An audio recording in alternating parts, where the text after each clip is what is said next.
The phone buzzed on the dashboard again, sharp and angry, like it was tired of being ignored. Maya tightened her grip on the steering wheel. Her Starbucks cup sat untouched in the holder, the coffee already cold. Outside, snow blew sideways across the empty road, the kind of wind that made everything feel personal, like it was aimed at you. She stared at the small shape ahead of her headlights, a tiny house, barely visible under a crust of ice, and felt her throat tighten. Someone laughed on the phone speaker. "You really bought that thing? Out here?" Maya didn't answer. A tear slid down and hit the steering wheel, dark and quiet. She put the car in park and turned off the engine. The silence felt heavier than the cold. Maya had grown up in Columbus, Ohio, in a regular split-level house with beige walls and a garage that always smelled like old paint. Nothing dramatic ever happened there. Her parents worked, argued about bills in low voices, and told her college would fix everything. She believed them. For a while, it almost did. By 32, Maya had a marketing job she used to be proud of, a resume that looked fine on paper, and a rent payment that kept getting higher. Her apartment sat above a nail salon and next to a busy road. At night, headlights flashed across her ceiling like restless thoughts. She slept with earplugs and still woke up tired. After the layoffs, things shifted fast. "Restructuring," her manager said over a Zoom call, eyes sliding away from the camera. 2 weeks later, her health insurance ended. A month after that, her savings followed. She picked up freelance work when she could, but the pay came late and the anxiety came early. She started skipping dinners without really noticing. The fridge held almond milk, mustard, and a half-used bag of spinach turning dark at the edges. Winter arrived early that year. The kind of winter that made the city feel meaner. Maya spent more time scrolling listings than sleeping. Studios that cost more than her old one-bedroom. Rooms in strangers' houses with rules that felt like warnings. She tried moving back with her parents for a few weeks, but the old house felt smaller now. Her mother hovered. Her father pretended not to notice how quiet she'd become. That's when she found the tiny house listing. It was buried between RVs and broken-down trailers, posted by a retired contractor outside Duluth, Minnesota. The photos were plain. Wood paneling. A narrow kitchen. Snow piled up to the windows. The price was lower than anything she'd seen in months. Her friends reacted exactly how she expected. "You're joking, right?" Jess said over drinks. "In Minnesota. In winter," another asked. Her brother sent a laughing emoji and then called her 5 minutes later, suddenly concerned. Maya laughed with them, because that's what you do when you're tired of explaining yourself. She didn't tell them about the nights she lay awake calculating numbers that never worked. Or how the idea of something small felt easier to breathe inside. The drive north took 2 days. She stopped at gas stations that smelled like burnt coffee and wet boots. She slept in her car one night, wrapped in a coat, listening to the wind push against the doors. By the time she reached the plot of land, a cleared patch near a frozen lake, her hands shook from more than the cold. The tiny house looked smaller in person. Almost fragile. Ice clung to the steps. The roof creaked under the weight of snow. Maya stood there, duffel bag at her feet, wondering if she'd finally crossed the line between practical and desperate. Inside, the air was cold but clean. She lit the small heater and watched her breath fade as the space slowly warmed. The wood walls held heat in a way her apartment never had. She ran her hand along the counter, noticing the grooves, the little flaws. It felt honest. The first week was brutal. Pipes froze once. The heater shut off in the middle of the night. Maya cried quietly under 3 blankets, telling herself she could still leave. Every morning, she checked her phone for messages that might pull her back to her old life. Most days, there were none. But there was something grounding about the routine. Chopping ice. Making soup from scratch because it made sense. Watching the sky change colors over the lake, slow and steady. The quiet forced her to hear her own thoughts, even the uncomfortable ones. She thought about how much of her life had been shaped by other people's expectations. A real job. A normal apartment. Progress that always seemed to move farther away the closer she got. When her family finally visited, they came bundled in heavy coats, their breath loud with disbelief. They stepped inside the tiny house, stamping snow from their boots, ready with jokes. Then they stopped talking. It wasn't magic. It wasn't perfect. But it was warm. There was soup on the stove. Light through the small window. Space enough to stand without feeling like she was disappearing. Maya watched their faces soften, just a little. And for the first time in a long while, she felt something close to steady. The days settled into a quiet rhythm Maya hadn't felt in years. She woke with the pale winter light slipping through the narrow window, brewed coffee on the small stove, and sat at the fold-down table wrapped in a sweater that smelled faintly of wood smoke. The cold outside stayed sharp, but inside the tiny house, things felt contained. Manageable. Still, loneliness crept in during the long afternoons. Freelance emails came in slow and uneven. Some days she refreshed her inbox too many times, heart jumping at every notification that turned out to be nothing. She started driving into town twice a week just to hear other voices. The local coffee shop was small, with mismatched chairs and a chalkboard menu written in uneven handwriting. Nobody rushed there. People talked like they had time. That's where she met Ruth. Ruth was in her late 60s, with grey hair pulled into a low bun and hands that looked permanently red from the cold. She ordered tea every time and always sat near the window, knitting something simple.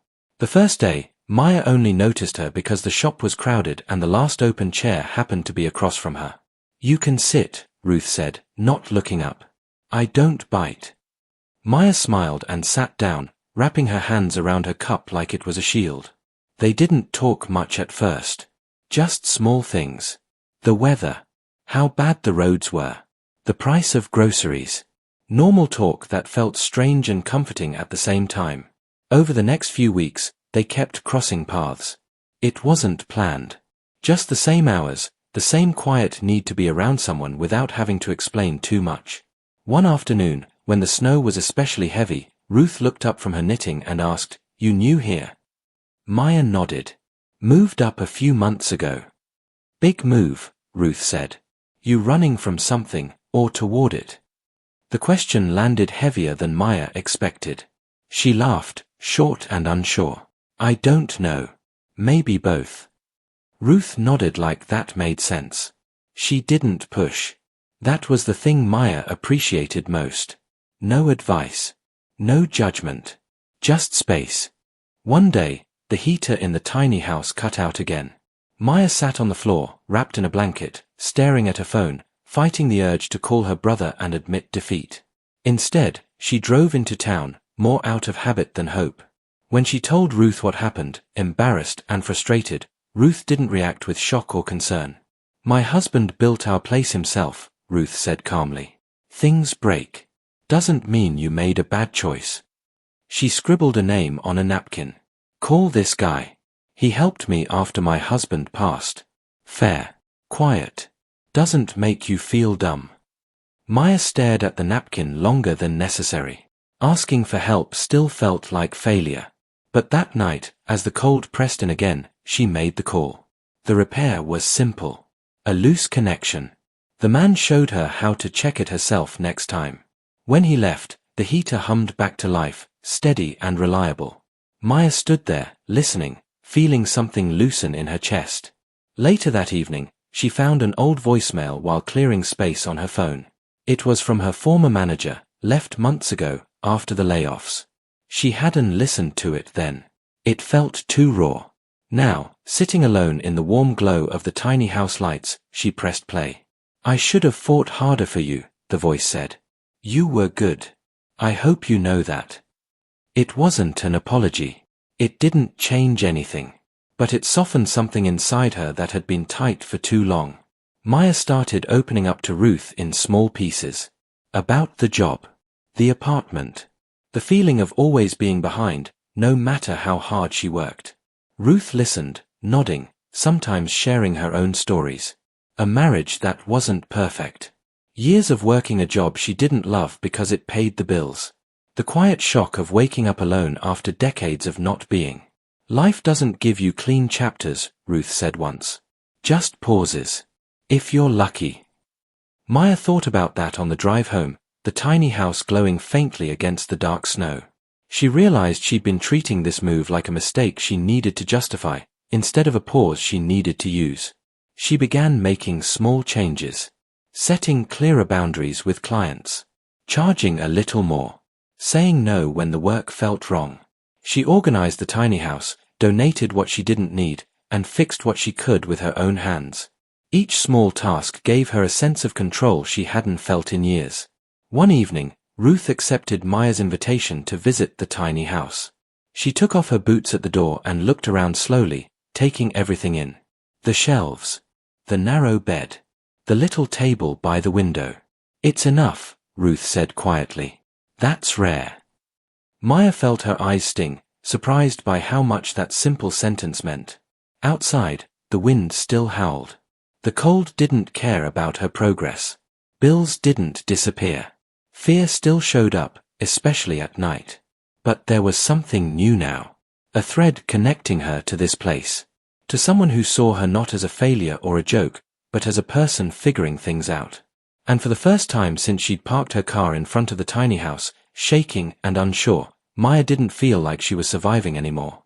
She felt like she was standing still long enough to decide what came next. The email arrived on a Tuesday afternoon, quiet and unannounced, like most things that changed your life. Maya almost didn't open it. She'd been staring at the lake through the small window, watching the ice shift and groan, when her phone buzzed on the counter. Another client request, she assumed. Another revision. Another line item to negotiate down. Instead, it was an offer. A full-time position. Remote, technically, but with an expectation. Monthly travel. Quarterly in-person meetings. A strong preference, the email said, for employees to be within reasonable distance of the main office in Chicago. Maya sat down slowly, the chair creaking under her. Her heart started racing, not with excitement, but with pressure. This was the thing she'd been waiting for. The kind of stability everyone said she needed. Health insurance. A steady paycheck. A way back to normal. She reread the email 3 times. Then she closed her laptop and stood up, suddenly restless. The tiny house felt smaller than it had in weeks. The walls that once felt protective now felt close. That night, sleep didn't come. The heater hummed. The wind scraped against the siding. Maya lay awake, staring at the ceiling, her mind running through scenarios like it was trying to outrun itself. She imagined telling her family. The relief in their voices. The unspoken "I told you so." She imagined apartment listings again. Traffic. Crowded elevators. Noise she couldn't control. She also imagined staying. Turning the job down. The fear of freelance work drying up. The embarrassment of explaining why she passed on something good. By morning, her head ached. She drove into town earlier than usual and found Ruth already at the coffee shop, hands wrapped around her tea. Maya sat down without ordering anything, her coat still on. "I might be an idiot," Maya said, before Ruth could even look up. Ruth raised an eyebrow. "That's a strong opening." Maya told her about the offer. The expectations. The choice that didn't feel like a choice at all. As she talked, her voice tightened, words spilling faster than she could organize them. She hated how much she wanted Ruth to tell her what to do. Ruth listened quietly. When Maya finished, she didn't respond right away. She picked up her tea, took a sip, then set it down carefully. "Why does it feel heavy?" Ruth asked. Maya frowned. "Because it matters." "That's not what I asked." The question lingered between them. Maya stared at the table, at the scratches and coffee rings left by strangers. She swallowed. "Because if I say yes," she said slowly, "it means this," she gestured vaguely, "was temporary. Like it was just me hiding." Ruth nodded. "And if you say no?" "Then I'm scared I'll regret it. That I'll be proving everyone right." Ruth leaned back. Sometimes the hardest part isn't choosing. It's accepting that either choice costs you something. Maya drove home in silence, the words replaying in her head. The lake looked darker that day. The sky pressed low, grey and unmoving. Inside the tiny house, she paced. She opened drawers she'd already organized, touched the walls like they might answer her. That afternoon, her brother called. She hesitated, then picked up. "I heard about the job," he said. "Mom told me." Of course she did. That's great, Maya, he continued. Seriously. This is your way out. The phrase landed hard. Your way out. As if where she was had been something shameful. Temporary. A mistake. They talked for a few minutes more. Practical things. Salary. Benefits. Logistics. When she hung up, Maya felt hollow. She sank onto the bed and stared at the floor. The truth crept in slowly, unwelcome and sharp. She hadn't moved here just because she was broke. She'd moved because she was exhausted from proving herself. From shrinking to fit systems that never really saw her. The tiny house wasn't an escape. It was the first place she'd chosen for herself, without asking permission. That realization scared her more than the cold ever had. Later that week, a client backed out of a project without warning. The money she'd counted on vanished with a polite apology. Maya sat at the table, staring at her budget, numbers blurring together. Panic rose fast, familiar and loud. This was it, her mind said. This is why people don't do what you're doing. She cried then. Not dramatically. Just quiet tears, shoulders shaking, face buried in her hands. She cried for the version of herself that always played it safe and still ended up here. She cried for the version that dared to hope this could work. That night, she didn't turn on the lights. She sat by the window, watching snow fall in the dark, each flake small and uncertain on its own. She thought about the job offer again. About what stability meant, and who got to define it. By morning, the decision still wasn't clear. But something had shifted. The fear was still there, but it wasn't in control anymore. She understood now that this moment wasn't about the job or the house. It was about whether she trusted herself enough to choose a life that fit, even if it didn't look impressive from the outside. And that question, more than any winter storm or empty bank account, was the one that truly scared her. Maya didn't answer the job offer right away. The deadline sat in her inbox like a blinking cursor, polite but firm. Instead of deciding, she focused on getting through the days. She shoveled the path to the tiny house after a heavy snowfall.